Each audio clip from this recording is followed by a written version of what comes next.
জাতীয় নির্বাচনে প্রচারে ব্যস্ত খুলনার প্রার্থীরা দিচ্ছেন নানা প্রতিশ্রুতি।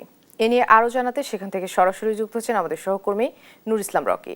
আর রকি, প্রার্থীদের প্রচারণা কেমন চলছে বিস্তারিত আমাদেরকে জানাবেন।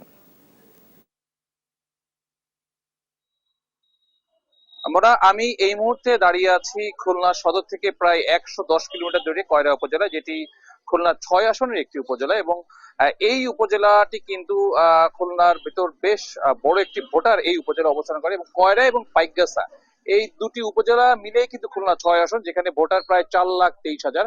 তো আমরা আজ সকাল থেকে এখানে এসে দেখতে পেয়েছি যে বিএনপি, জামাত এবং জাতীয় পার্টি সরাসরি কিন্তু তাদের প্রার্থীর পক্ষে বেশ প্রচারণা করছে, এবং তারা তাদের ভোটারদের দ্বারে প্রান্তে কিন্তু তাদের যে মার্কা আছে এই মার্কা প্রতীকে আগামী 12ই ফেব্রুয়ারিতে ভোট দেওয়ার জন্য কিন্তু প্রচারণা চালিয়ে যাচ্ছে। আমরা যেটি জানতে পেরেছি, এই আসনটিতে 6 জন প্রার্থী আগামী সংসদ নির্বাচনে ইলেকশন করছে।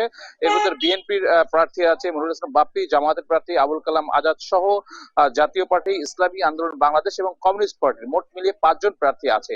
এবং কয়রা এবং পাইকগাছা উপজেলার একাধিক ভোটারদের সাথে আমরা যদি কথা বলে জানতে পেরেছি যে এখানে কিন্তু বেশ লড়াই হবে এবার যদি, কারণ ইতিপূর্বে কিন্তু আসলে এখানকার যারা ভোটাররা স্বতঃস্ফূর্তভাবে ভোট দিতে পারেনি বলে তাদেরকে এবার ভোট দেওয়ার একটা সুযোগ হয়েছে বলে তারা আমাদেরকে জানিয়েছে।